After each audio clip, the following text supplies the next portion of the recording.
Yuni. Nggih. Saya dari Taiwan. Nggih, dari Taiwan, hati-hati nggih, soalnya sekarang saya lagi live, jangan pernah menyebut nama siapapun termasuk namamu sendiri karena saya tidak ingin setelah viral kalian minta take down. Kenapa, Mbak E? Ya, makasih. Cuman saya mau bilang, Mbak Yuni, Ya. sini. Oh, Saya kan lihat video-videonya Mbak Yuni. nggih. Yang mana, Bu? Nah, ya semua lah. Semua, dari yang bahagia, dari yang nangis-nangis, dari itu yang jumpa sama Uya itu. Oh, saya sebagai TKW dan saya punya Sri Kandinya Indonesia. Saya sangat bangga sama Mbak Yuni. Alhamdulillah Mbak Yuni mau terima telepon saya. Loh, kok nangis Mbak ini? Yuni. Iya, karena saya bangga sama Mbak Yuni. Sudah bisa, setidaknya sudah melindungi sama-sama TKW dari Hong Kong. Mungkin di Hong Kong ya banyak saudara saya mungkin. Alhamdulillah Mbak Yuni. Enggak juga, Ibu. Terima kasih banyak. Enggak juga. Mbak Yuni bisa Benar, sebentar. Satu hal. Apa yang saya lakukan itu tidak ada apa-apanya. Ini semua karena doa kalian. Jadi apa yang terjadi sama saya hari ini, ada Pak Surya, ada Bang Martin, ada orang-orang, ada Inang, itu semua karena doa kalian. Jadi bukan karena Miss Yuni sendiri, tidak. Itu doa kalian. Aduh. Ya, pokoknya saya bangga punya Mbak Yuni, apalagi Mbak Yuni sama-sama dari Jawa Timur. Jawa Timur berbangga punya Sri Kandi di Hong Kong, di Taiwan. Di Taiwan juga ada Sri Kandi Taiwan, ya dari Jawa Timur. Saya sangat bangga, apalagi itu siapa itu yang pulang ke Indonesia itu Mas apa itu Mas dari Faisal. Taiwan itu. Itu ya sering saya lihat videonya lah kok. Saya pertama ketemu Mbak Yuni video callan sama Pak itu yang dari itu Medan ya, dari Medan. Dia pulang karena sudah nikah itu ya. Ya Allah, sekarang siapa yang di Taiwan lagi sebagai penolongnya yang di Taiwan sama anak-anak PKL itu kan. Kalau di Taiwan kan campur Mbak Yuni, ada TKL yang pekerja pabrik itu ya Mbak Yuni. Itu ya ada pembantu kayak saya gitu. Alhamdulillahnya ada perlindungan, sekarang ada perlindungan dari pemerintah melalui Pak Uya ya. Syukur alhamdulillah bisa menolong yang katanya apa, penyumbang devisa terbesar setelah migas. Benar enggak Mbak Yuni TKW? Inje. Mbak Yuni, saya sangat bangga sama Mbak Yuninya. Mudah-mudahan Mbak Yuni sehat. Amin. Diparingi rezeki yang banyak. Amin.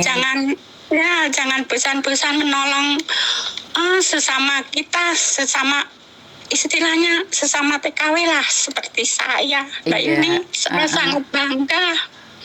Saya di Taiwan 10 tahun Mbak Yuni. Cuman pindah-pindah karena majikan saya tuh meninggal.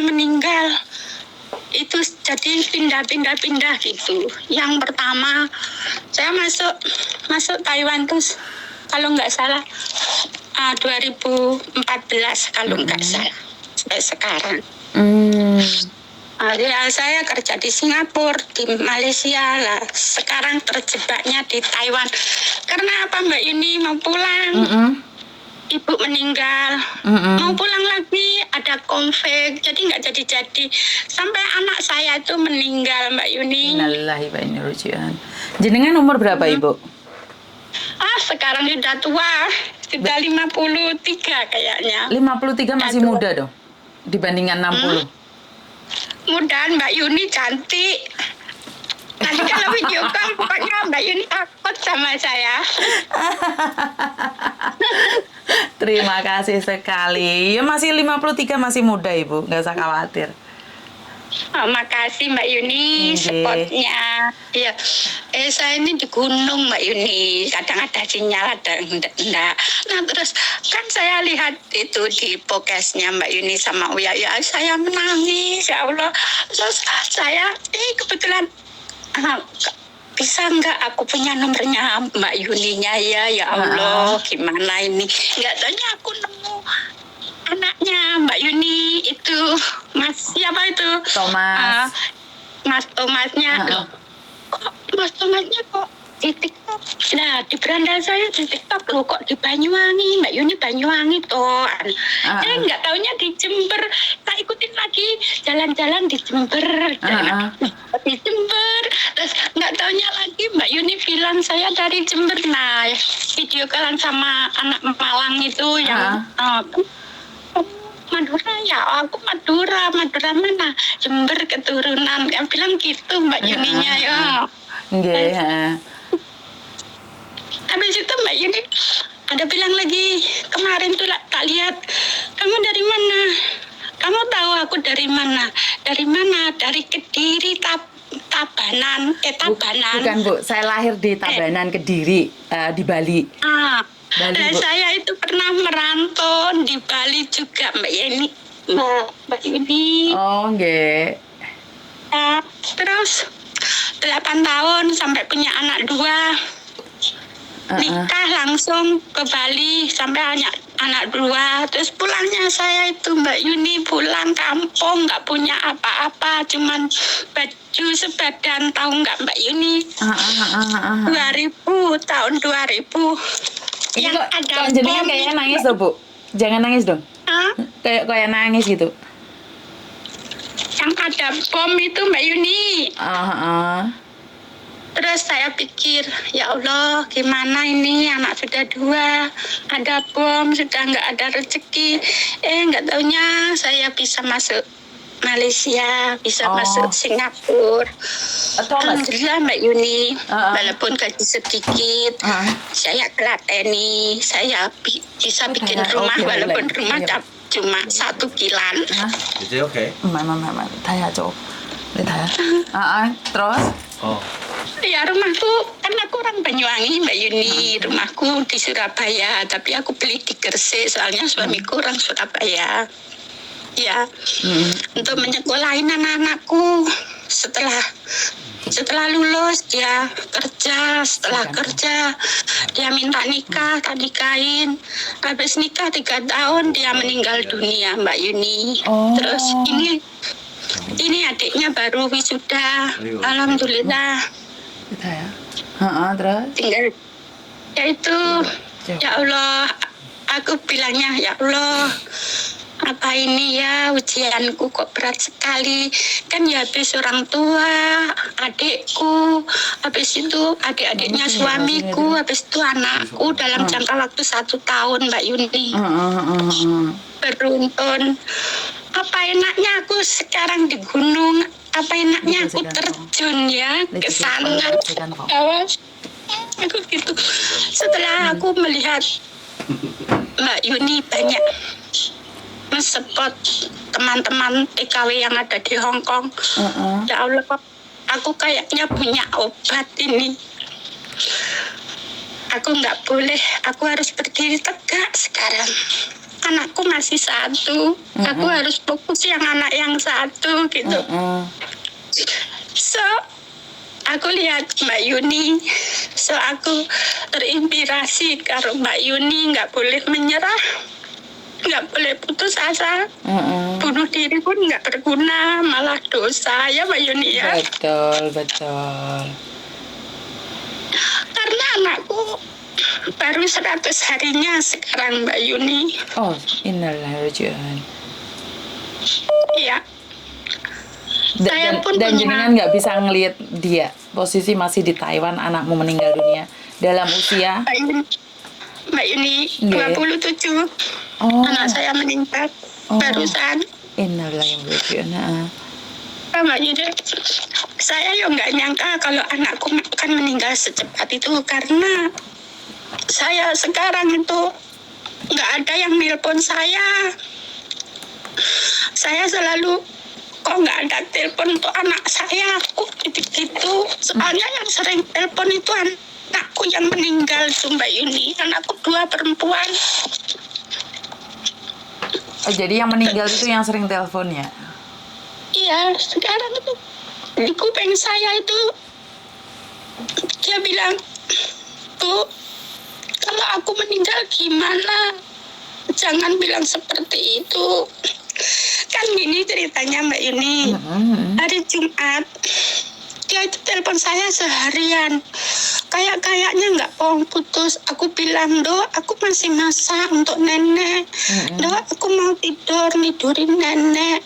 Selalu dia iya. Setelah selesai ya udah telepon. Pokoknya nggak mau putus namanya telepon. Tapi teleponnya dia itu seneng, bahagia gitu.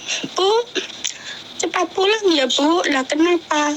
Nanti kalau ibunya pulang rumah terserah ibu mau dibuat apa rumahnya. Pokoknya intinya rumah itu dikembalikan saya Mbak Yuni. Lah kenapa ya Mbak, kamu mau kemana? Ya nggak kemana, kalau ibu di rumah kan tenang Bu. Ibu sudah tua, jangan merantau terus gitu. Mbak Yuni, besok paginya hari Sabtu. Besok hari Sabtu, kebiasaan dia bangun jam 4, sholat, masak. Habis itu dia bilang sama suaminya, Mas, kepalaku kok sakit. Tolong Mas, sakit gimana Dek? Ya nggak tahu ini kok sakit, nggak bisa bangun Mas. Habis itu dia muntah-muntah sebanyak-banyaknya katanya. Suaminya nolongin, ngasih teh panas, sampai bangunin tetangganya minta tolong. Akhirnya masuk rumah sakit Mbak Yuni, anak saya. Di rumah sakit katanya anak saya sudah divonis kanker otak stadium 4, sudah nggak bisa ditolong Mbak Yuni. Oh, Padahal anak itu dari lulus sekolah, kerja, sampai punya suami, nggak pernah istirahat. Istirahatnya sama minggu. Terus dibawa suaranya jenengan jauh Ibu. Suaranya jenengan jauh banget. Suaranya jenengan jauh banget. Terus habis itu dokternya bilang nggak bisa dioperasi pun nggak bisa, sedangkan anaknya pun juga nggak mau dioperasi. Bilang dokternya, aku nggak apa-apa kok Dok, aku sudah sehat, aku mau pulang Dok. Ya sebentar ya Mbaknya tenang dulu di sini, soalnya belum ada izin dari atasan. Aku mau pulang aja Dok, aku nggak apa-apa, jangan pegang-pegang saya ya Dok. Terima kasih dokter sudah merawat saya, gitu Mbak. Terus sakit di rumah sakit, koma 3 hari. Baru saya dengar 3 hari masuk rumah sakit, baru saya ditelepon sama anak keduaku, Bu, jangan kaget, Mbak Sintanya masuk rumah sakit. Lah kenapa? Mbak Sinta sakit Bu, nggak sadar. Sedangkan saudaranya semua, yang dari Banyuwangi semua. Adik-adik saya tak suruh ke sana, nggak bisa masuk rumah sakit Mbak Yuni. Cuman suaminya aja yang nunggu karena ada konflik. Adiknya pun yang di Surabaya nggak bisa nengok. Di rumah sakit 2 minggu dia nggak ada Mbak Yuni.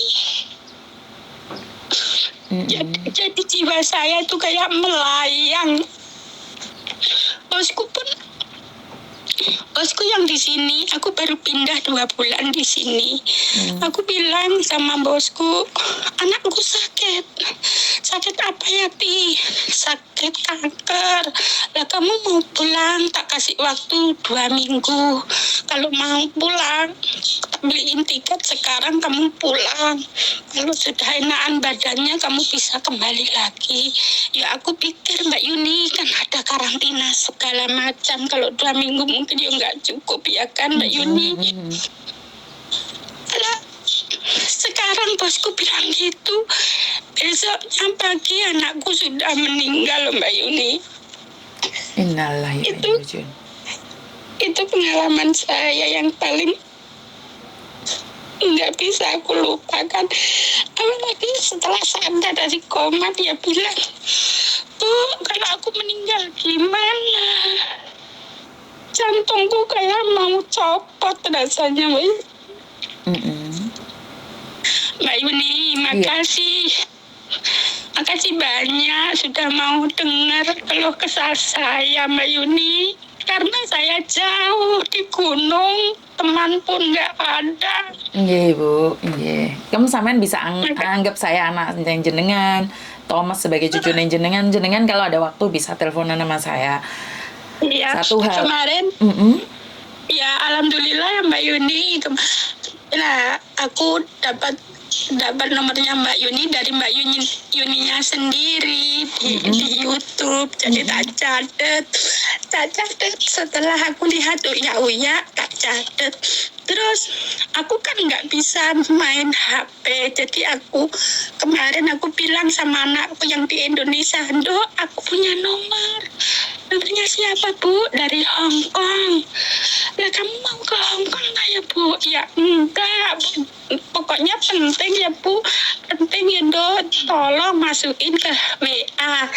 "Iya." Dan terus itu saya panggil Mbak Yuni ada berapa kali, 4 kali ya. Terus katanya, "Oh busy gitu." "Oh ada busy." "Oh besok mungkin." Alhamdulillah sekarang dapat telepon sama Mbak Yuni. Mbak Yuni, makasih banyak. Oke, sami-sami, Bu. Mudah-mudahan Mbak Yuni panjang umur, anak-anak sehat, keluarga sehat, Mbak Yuni ya. Amin, matur nembah nuwun. Begitu juga dengan jenengan.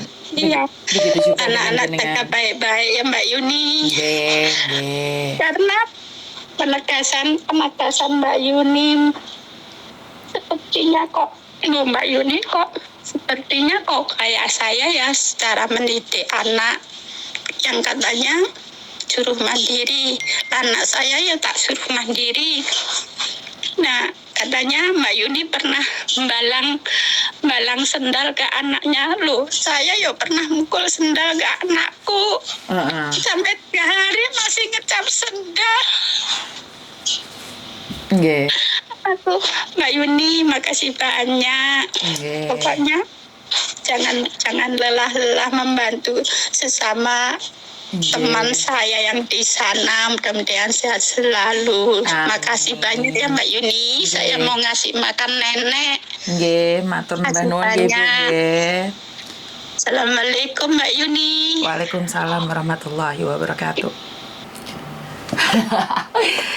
Aduh, tepar aku dari awal dah kayak gini. Pagi-pagi buka live sudah nangis dulu. Aduh.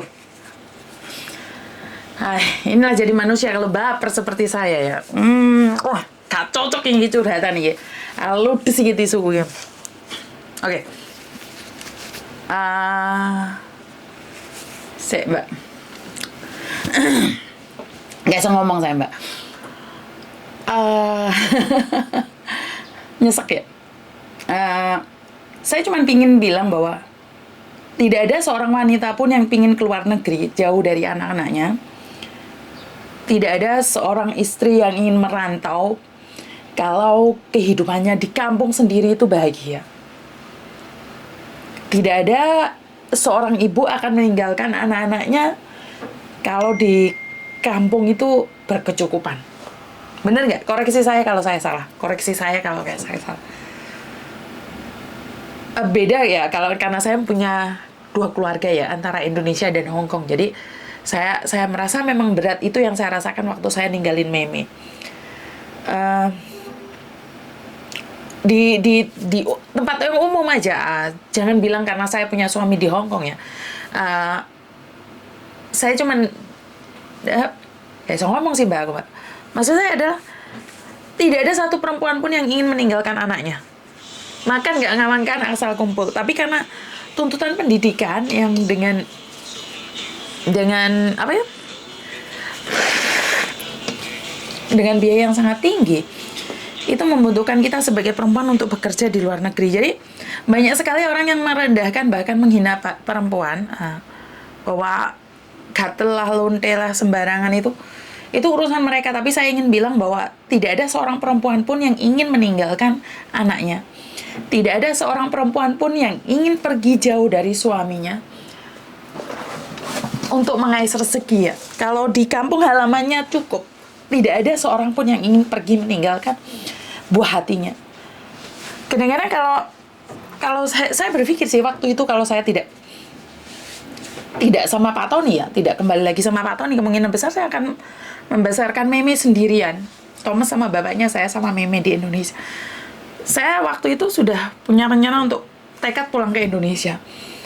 Tapi karena Meme punya tujuan untuk sekolah lagi di luar negeri, sementara kalau di kampung punya tanah besar, punya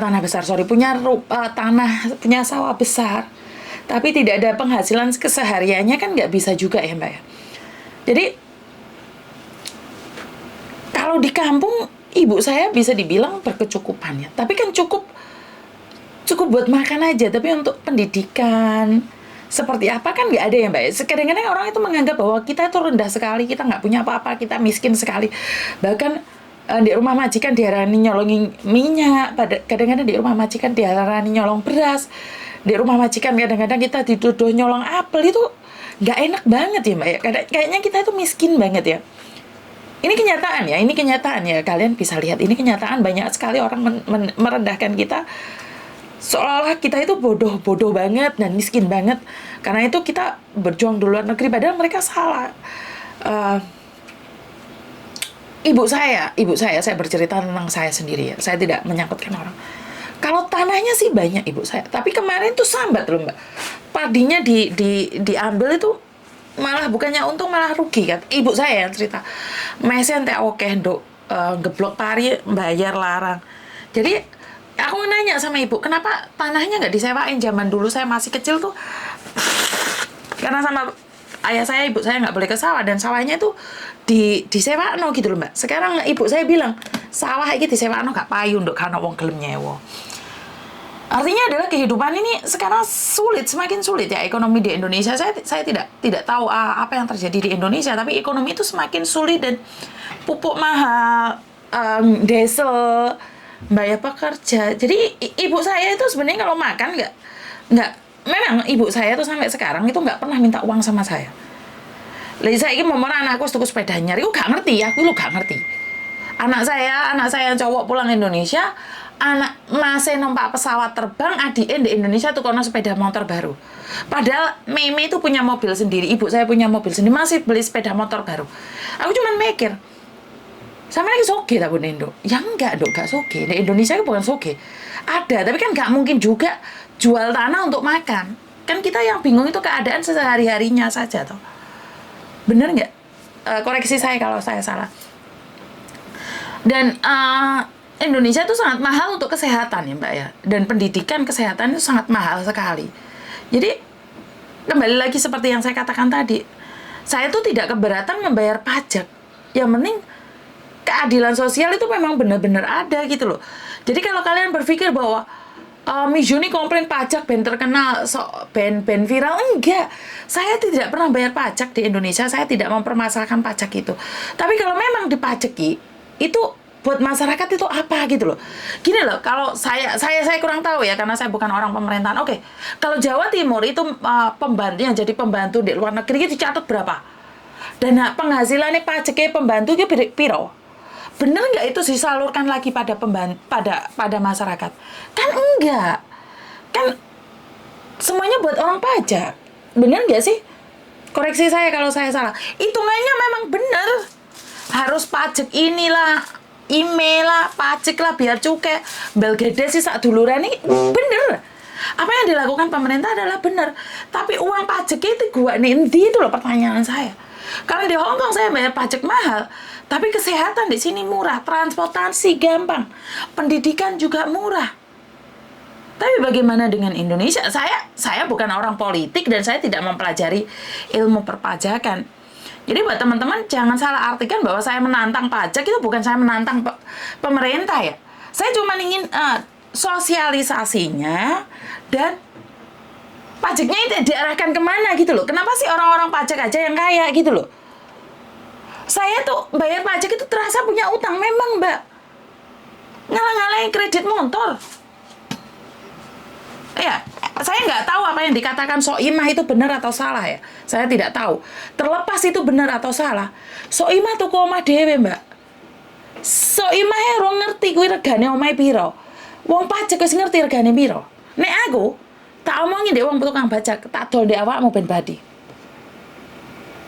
Jadi kita aja yang ngeluarin masih belum tahu, wong pajak iki wis ngerti.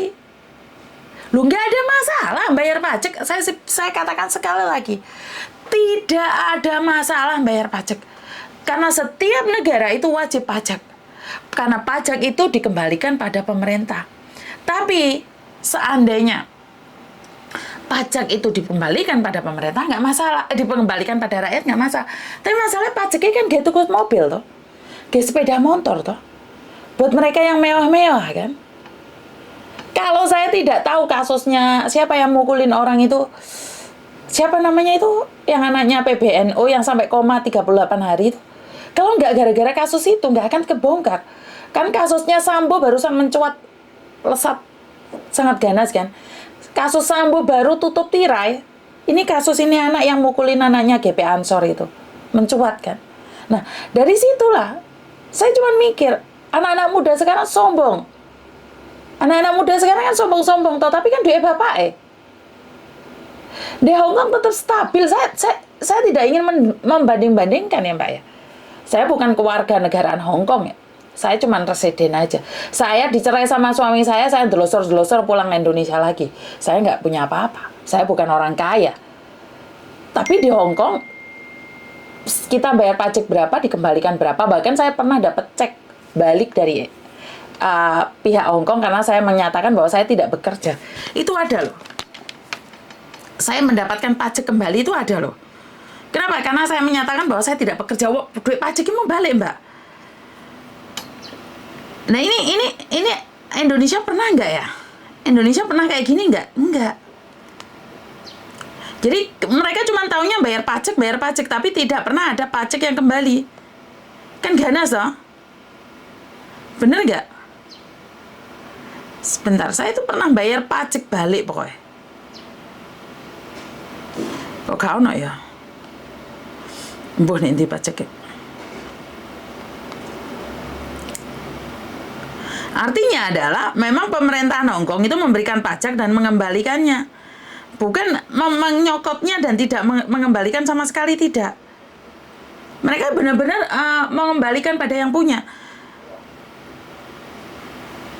Saya dulu kaget loh, sempat kaget juga loh. Masa tuh wong pajakin balene duitku.